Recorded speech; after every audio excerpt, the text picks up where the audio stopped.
Hey, what's good? This is Josh from Neg2YGO here with the round 3 feature match from this locals. Round 2 is also up on the channel and you'll also see round 4. Unfortunately no round 1 due to my error with recording software. So I lose the dice roll here and I get paired into Thunder Dragon with also Fiendsmith. So another shifter deck. My round 1 was Exorcister, so lots of shifter there. Very unlucky draw on the matchups. Hard draws the Shifter and the Thunder Dragon, so not much I can do about that. Staring at a hand of Gazelle, Namor Apprentice, I think it's Chimera, Fusion, Talents, and Imperm. Take a step from the chart time, very important. Just sort of going through the motions, get the Thunder Dragon live, and then into normal Larry. So there must not be nothing too high impact in the hand. And the Fiendsmith stuff all getting banished as well due to the shifter, so feeling pretty good about that, and it's just pass. Engraver pass. Strongest end board 2024. I think that was Pitch Veiler, I believe, off of the Namor Apprentice. Apprentice Effect, grab an illusion from deck. It's a little awkward because all the guys sort of have to hit the grave to get their fusion effects, like for Tau. D-Bell's is quite awkward to get back into rotation under Shifter. And you can only bring it back off the Birthmate fusion, but that also has to go to the grave to be able to banish that and then bring back a banished guy. It's a little awkward. So that kind of has a hard time against both Shifter and Droll. Droll's really bad for this. Chimera Fusion, unfortunately, just off screen with the banish pile. So I think it was Big Wing.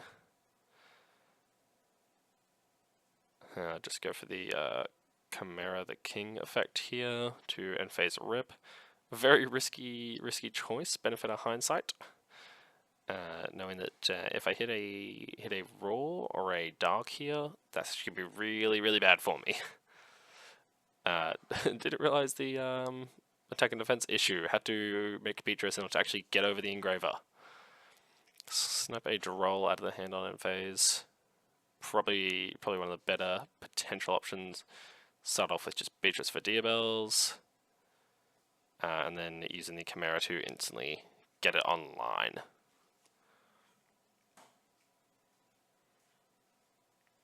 Aloof Lupine, very powerful normal. Luckily I have the Imperm. Does something very funny here. Crashing in the Aloof Lupine, using its effect to add back the banished engraver. Very scary, actually. That's for the engraver.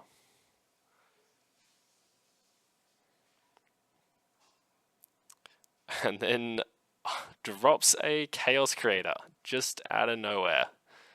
I was not ready for that, and then bring back the other banished engraver. Kind of wild. So now very scary. All of a sudden, got Fiendsmith combo that I don't really have much I can do about. I opt to pop the engraver here. I was stuck in a weird position where, like, if I pop the tract, then engraver goes Requiem, gets another one, and they ends up into sequence anyway. So I think I was just sort of, boned if you do, boned if you don't. It sends the Beatrice away using the engraver effect, which is mentioned now how Beatrice can float, but I do not have a float target in this deck, obviously. So we'll not be using Beatrice effect there. Makes the sequence.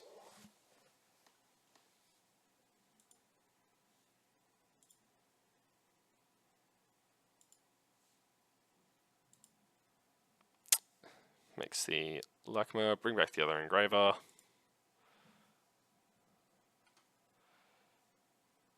Into a Desiree. Very big, very powerful on a simplified board to just be able to throw this down.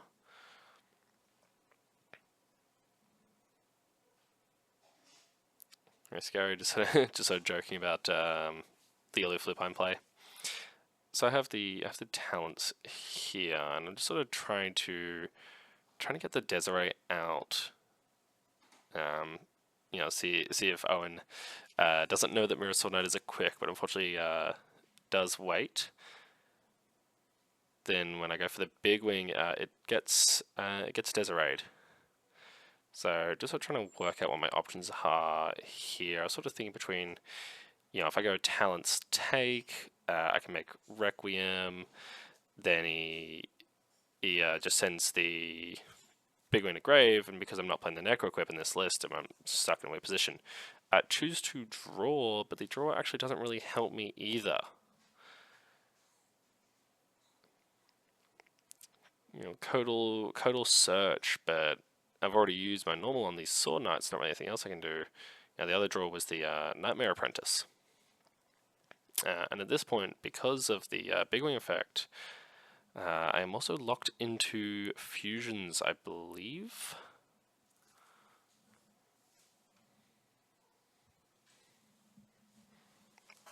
Adding a Tau.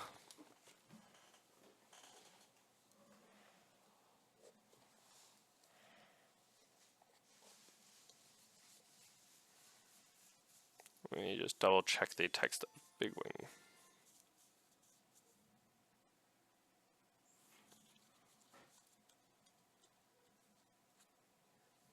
Yep. So just nothing I can do. Draws for turn. You know, and now I'm just sort of staring down this Desiree with very limited options in hand, and no real way of getting back into this game at this point. Engraver is still engrave as well, so that is terrifying. Requiem into Engraver. So going through the motions, you know, got 2 cards in hand, but nothing I can do. He topped the Levy, which is crazy. Attempts to go in, but gets that Levy can't attack the turn it uses effect, so I do actually get to survive here. Attempts to go for sequence, but forgets that the sequence is attached to the Desiree currently. So just goes to SP, but I think that's also, you know, game ending. Drawing the Sinister Necrom off the top, which is not going to help. Negates the Gazelle, and that is the end of the game. We will see you for game 2. So going into game 2, Sidon, D-Barrier, Angel of Blue Tears, and Quakimeru Doom going first, and immediately gets shifted again on a hand of Engraver. I think that was Tract, Veiler, D-Barrier, and Boldrake. So just set D-Barrier pass. He starts with the Dark Search Dark. Goes Hawksome Dark, immediately D-Barrier Fusion. Colossus is a huge problem for the deck, so I have to absolutely stop that from coming down. Has the Engraver again, which does work under Shifter. Just has to discard, and he also sets one and passes. So I don't have to worry about Shifter anymore. Start with Tract. Go for Larry effect.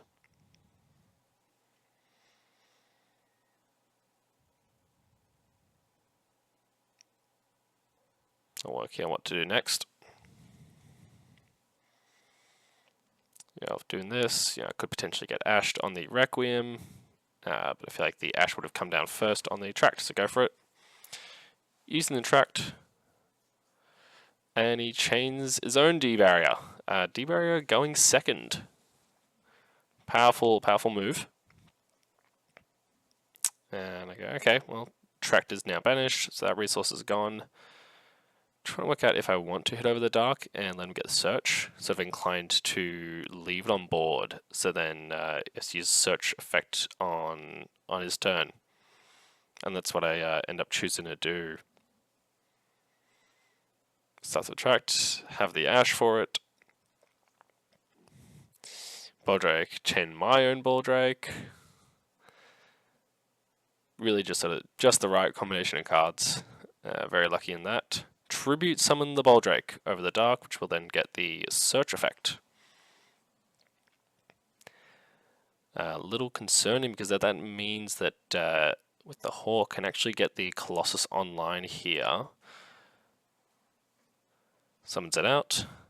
Immediately Boldrake forgets that Boldrake is not tributing a beast, he'll just tribute another light or dark, so I'm able to actually banish the Colossus immediately, getting it out of there. Brings down the Black Dragon. They're sort of tossing up between a few options. Got SP here, a couple of different Link 2 options, and also Chaos Angel as a potential option. So sort of considering what the right move here is here. Ends up choosing to go for Moon into Requiem, knowing that I've used the Ash, so the Requiem is definitely going to resolve. Equipping, summon out the, what may as well be a Link 1. To Necroquip, bring back the Engraver into sequence, and gets punished with the Veiler. It's a benefit of hindsight, definitely Chaos Angel would have been a correct choice, but also missed the activation on the Black Drag Collapse Serpent to get the Wyver Burster. So also missing a resource there, which is very unfortunate. Has normal summoned on the Boldrake already, so can't tribute summon for any Thunder Dragons in hand, and has to pass.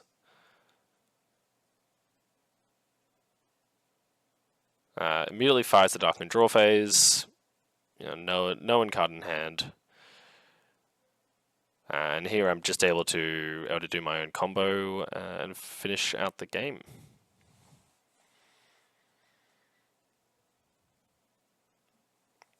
Starting the turn with Engraver and Requiem. Engraver is so extremely powerful. Use the sequence.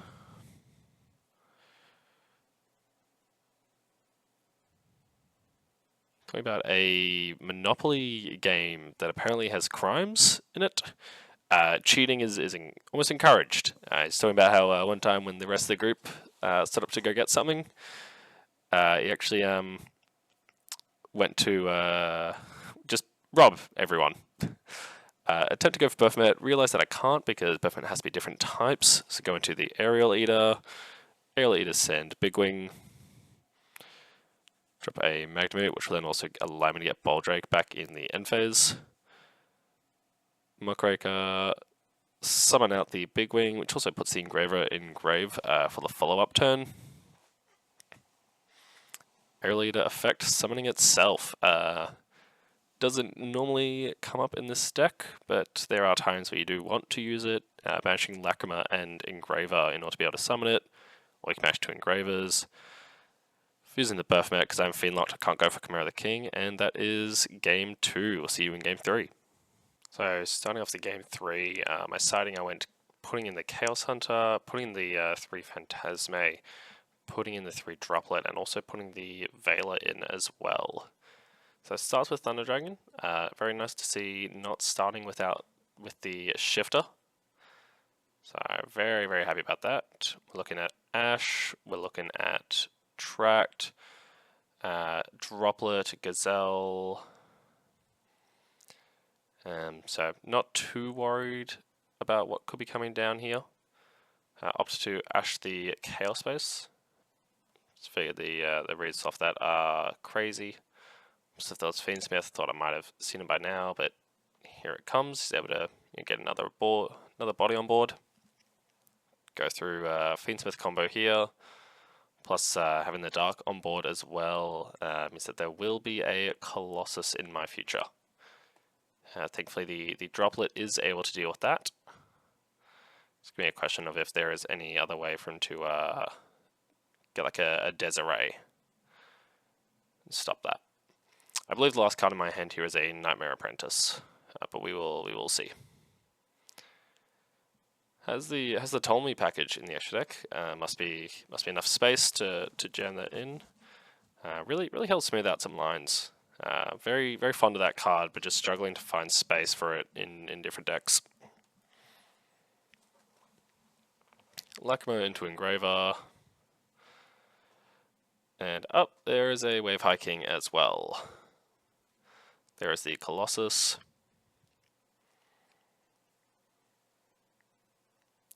As the Thunder Dragon Fusion, think at this point it's sort of a toss-up between putting a Titan on board or not.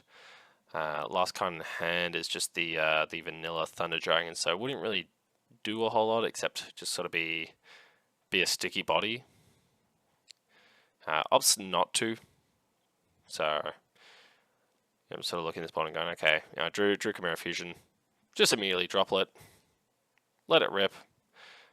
Normal Gazelle, add Sense Necrom. He has not seen it yet at this point. So I've seen the spice, there it is. The respectful handshake on the spice. At this point, I know the hand is Thunder Dragon Fusion and the Vanilla Thunder Dragon. Just able to go full combo here, not really have to worry about anything. Except for myself. Misplays very much still a possibilities. So the Gazelle adds the Mirror Sword Knight, use the Chimera Fusion to add itself back, dusted into the very glary, Sinister Necrom into the very glary Dusted Gold, into Fiendsmith. There we go. Send away the Colossus, not having to worry about its protection effect. Utility that Gravema provides is so crazy just for so many decks. Really absurd card. Making the sequence.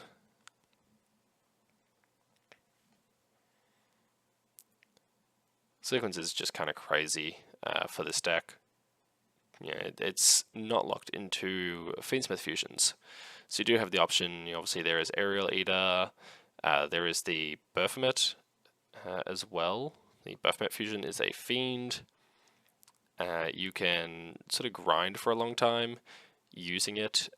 You can shuffle back something like a Magnum the Reliever and a Guardian Chimera to make a Baphomet, because they are a beast and a fiend respectively. Ultimately go for Lacrima into a Dusted, search Dark Fusion with the guys into a Magnum. There we go. Just as pointed out there, Magnum is a light fiend, so there are some situations where you are able to do that and then get access to Fiendsmith combo that way. Drawing into, I believe that was the Gazelle as the draw. Sort of working on what to do because I know that there is a powerful follow-up on the next turn. Trying not to slow play here because we are approaching time. Working out the damage numbers because it is dropleted and then Lacrima is also dropping by 600. Easily forgotten part of Lacrima's effect. Having a little joke about the Wave Hiking Caesar, he will not be activating the effect to search for a Dark Contract, but does burn me for 12. Lacrima into sequence. Attack order was nice here just because it meant that the sequence ends up in grave. If I'd attacked in the other order, I would have been able to shuffle back the sequence for the Lacrima. Got a Chimera Fusion in main phase 2. Because that is a beast and a fiend into Chimera the King, so I can rip a card.